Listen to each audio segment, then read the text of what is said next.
Assalamualaikum dan salam sejahtera. My name is Nurul Shifa binti Arshad. I will go with introduction. We have chosen geothermal energy. What is geothermal? Geo means earth and thermal means heat. It uses natural temperature that contained in the earth or water to heat and cool the building. There are three types of it. First, direct use for heating. Second, direct use for electricity generation. And the last one is indirect use by heat pumps. The picture is Prince Piero Gennaro Conti tested the first geothermal power generator on 4 July 1904 in Lauderdale, Italy. Next I will tell more about geothermal energy history timeline. On 4 July 1904, it successfully lit for light bulb. Later, in 1911, the world's first commercial geothermal power station was built there. Experimental generators were built in Beppu, Japan, and Grasse, California in the 1920s.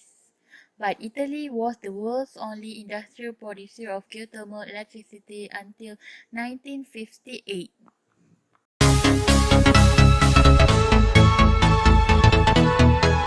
My name is Nur Azmira binti Zainuddin. This slide I want to explain about how geothermal energy works. First, direct geothermal energy. This technique is used in locations where geothermal reservoirs and hot springs are in proximity to the surface of Earth. When drive from the ground to the geothermal reservoirs and the hot water pumped directly to home and building for heating purpose. The hot water is pumped via a heat that transmits the heat from the hot water into the home heating system. Second, geothermal heat pump. A geothermal heat pump converts heat into or out of the building via long loop of pipe filled with a liquid buried under the ground. An electric compressor and heat exchange installed in the building suck up the heat from the pipe and deliver it throughout the building through a duct system. Lastly, geothermal power plant. Geothermal power plant used to generate electricity.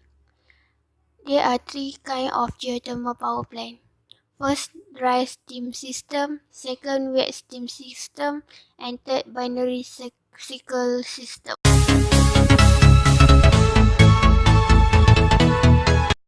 Geothermal energy gives us a steady supply of electrical power with minimal environmental impact. Here is the basic process. Water in underground reservoirs is heated to high temperatures by magma. Production wells drilled up to 10,000 feet below the Earth's surface tap into this hot fluid. Under its own pressure, the fluid flows through these wells toward the surface. As it travels, the pressure lessens, causing a small amount to become steam. Together, the hot fluid and steam move through a surface pipeline to a wellhead separator, where the pressure is reduced. Here, most of the fluid vaporizes and flashes into high-pressure steam. Any fluid not flashed into steam moves to a standard pressure crystallizer to produce standard pressure steam. Remaining fluid is then flashed at a lower pressure to create low-pressure steam.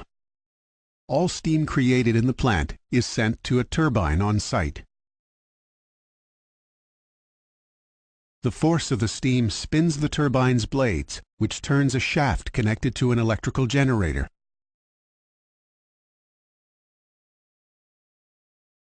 An electrical charge is created and directed to a transformer, where the voltage is increased and sent down power lines.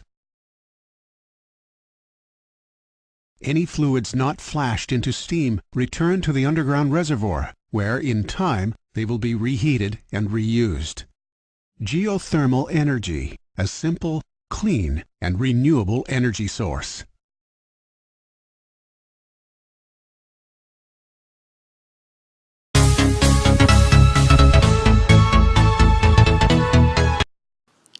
Assalamualaikum. My name is Mas Izzati Shamsuddin.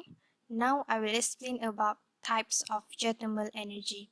Geothermal energy comes in three main types such as dry steam system, flash steam system, and binary cycle system. The first one is dry steam system. Steam reservoirs are very rare, but it is very efficient, sustainable electricity source. Steam is obtained by drilling between 7 to 10,000 feet deep into the earth crust and piped directly into a turbine generator to produce electricity.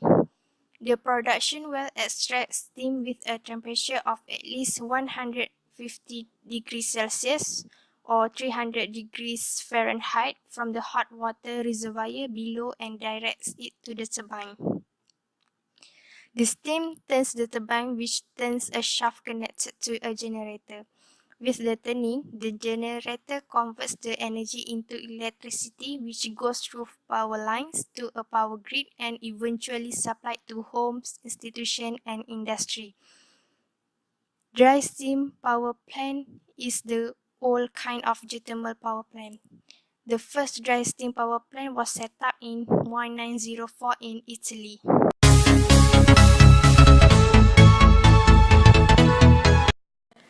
The next one is flash steam system. In flash steam system, geothermal plants are built upon liquid reservoir within the Earth's surface. This liquid is sent through one or more separators in order to lower the pressure of the water, creating steam, then propels a turbine generator causing it to produce electricity. This kind of geothermal power plant utilize water at temperature of at least 182 degrees Celsius or 360 degrees Fahrenheit. Flash steam power plants are the most common types of geothermal power plant. The first geothermal power plant that utilized flash steam was built in 1958 in New Zealand.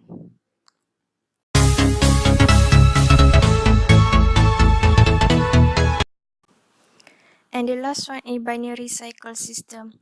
A binary cycle power plant is used when the water in a reservoir is not hot enough to transform into steam. This lower temperature is instead used to heat liquid that expands when heated. The fluid increases the pressure around a generator, causing a turbine to turn to produce electricity. Binary cycle system is most readily available geothermal resource throughout the country, as it does not require specific liquid or steam reservoir. And this system works with water at lower temperature between 225 and 360 degrees Fahrenheit. Binary cycle power plants make up the majority of geothermal plants in the United States.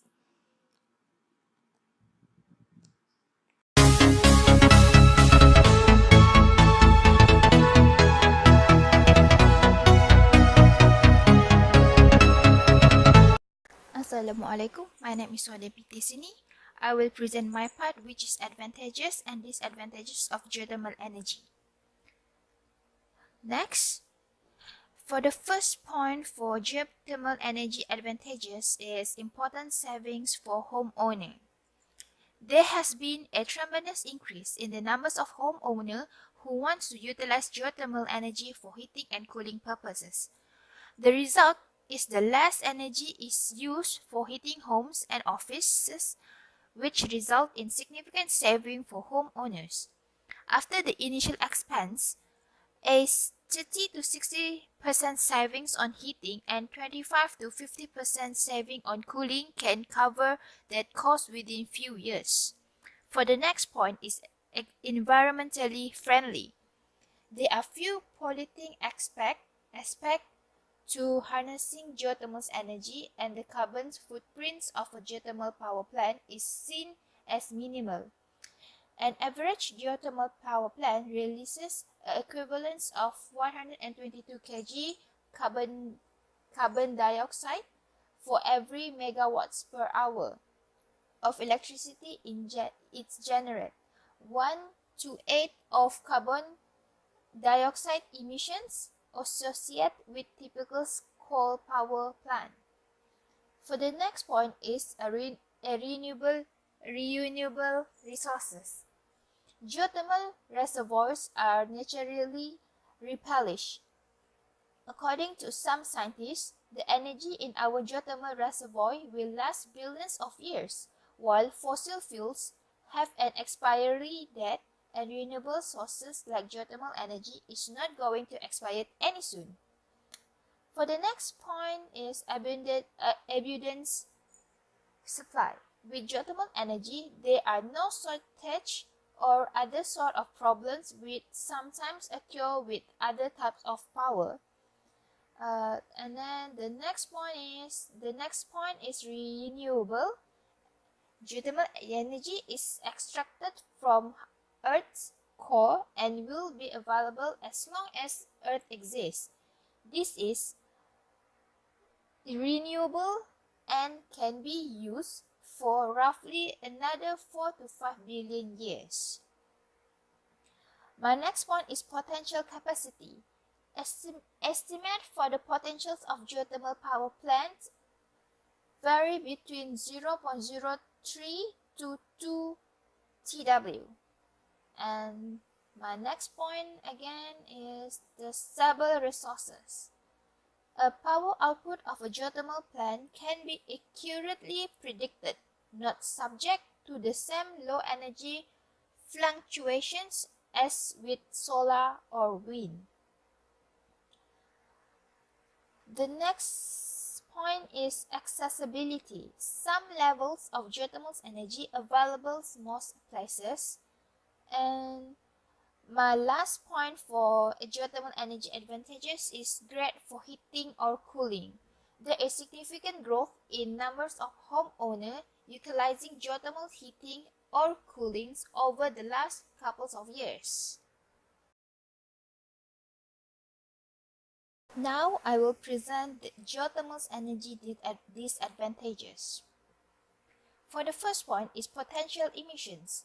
Greenhouse gas below Earth's surface can potentially migrate to the surface and into the atmosphere. Such emissions tend to be higher near geothermal power plants, which are associated with sulfur dioxide and silica emissions. Also, and the reservoirs can contain traces of toxic heavy metals including mercury, arsenic, and boron. My next point is surface instability. Constructions of geothermal power plant can affect the stability of land. In January 1997, the constructions of geothermal power plant in Switzerland triggered an earthquake with a magnitude of 3.4 on the Richter scales. The next point is high cost of electricity. Total costs usually end up somewhere between 2 to 7 millions for a 1 megawatt geothermal power plant. Next point, higher upfront cost for heating and cooling system. While there is a predictable ROI, it will not happen quickly. For an average size home, installations of geothermal heat pump cost between $10,000 to $20,000, which can pay off itself in another 5 to 10 years down to the line. My next point for disadvantages is location specific. Good geothermal reservoirs are hard to come by. Iceland and Philippines meet nearly 1/3 of their electricity demands with geothermal energy. Prime sites are often far from population center.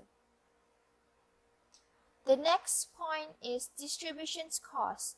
If geothermal energy is transported long distance, costs can become more prohibitive. The next point is sustainability questions. Some studies show that reservoirs can be depleted if the fluid is removed faster than replaced.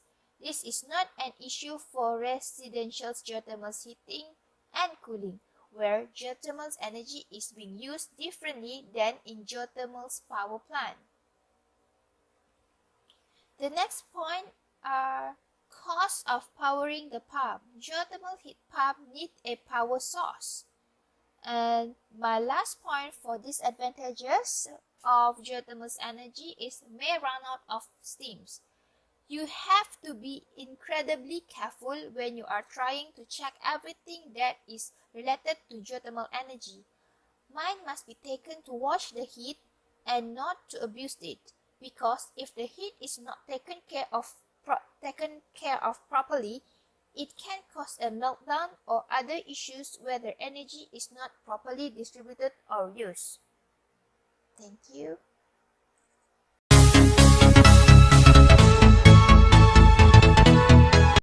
Next, I will go to the application of geothermal energy. This slide is explain more about the data on pie chart.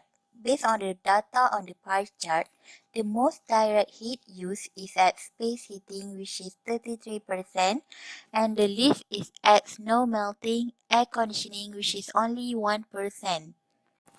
I will go with domestic and tertiary use. The near-surface geothermal energy, or known as very low enthalpy energy. It uses heating, cooling, and producing domestic hot water in individual housing. It will produce extracting heat at a maximum of 40 degrees from the subsoil. Next is direct use of geothermal heat for district heating network. It divides into geothermal direct use and deep geothermal. In geothermal direct use, it starts with the pumping, then proceeds to delivering, and last is refilling. For deep geothermal, it was different because it starts with pumping, then proceeds to delivery, and the last one is to recirculation.